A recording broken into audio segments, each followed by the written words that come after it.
السلام علیکم پیارے ساتھیوں، کیا آپ کو پتہ ہے اللہ کتنا رحمان ہے؟ رحمان اللہ کی ایک صفت ہے۔ انسان گناہوں کا پتلا ہے، انسان سے گناہ ہو جاتے ہیں، انسان بڑے بڑے گناہ کر لیتا ہے، انسان جھوٹ بول لیتا ہے، غیبت کر لیتا ہے، چغلی کر لیتا ہے، شراب پی لیتا ہے، زناکاری کر لیتا ہے، لیکن جب وہ نادم ہو کر اللہ سے معافی مانگتا ہے تو اللہ کیا کرتے ہیں؟ اس کو معاف کر دیتے ہیں، لیکن یہ کہ وہ دل سے توبہ کرے۔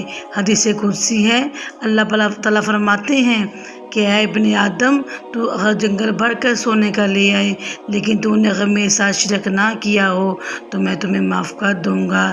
لیکن یہ ہے کہ انسان دل سے نادم ہو، اس چیز کا ارادہ کرے کہ میں نے آئندہ یہ گناہ نہیں کرنے ہیں، میں نے ان گناہوں سے دور رہنا ہے۔ تو آئیے آج ہم مل کر اس چیز کا ارادہ کرتے ہیں، ہم نے گناہ نہیں کر۔ السلام علیکم پیارے ساتھیوں، کیا آپ کو پتہ ہے اللہ کتنا رحمان ہے؟ رحمان اللہ کی ایک صفت ہے۔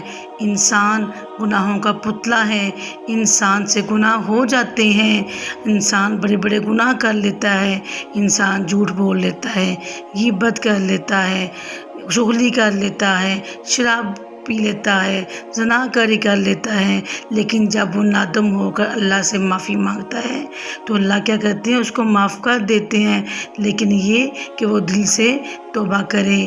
حدیث قدسی ہے، اللہ تعالیٰ فرماتے ہیں کہ اے ابن آدم، تو اگر جنگل بھر کر سونے کا لے آئے لیکن تو نے غم میرے ساتھ شرک نہ کیا ہو تو میں تمہیں معاف کر دوں گا۔ لیکن یہ ہے کہ انسان دل سے نادم ہو، اس چیز کا ارادہ کرے کہ میں نے آئندہ یہ گناہ نہیں کرنے ہیں، میں نے ان گناہوں سے دور رہنا ہے۔ تو آئیے آج ہم مل کر اس چیز کا ارادہ کرتے ہیں، ہم نے گناہ نہیں کر۔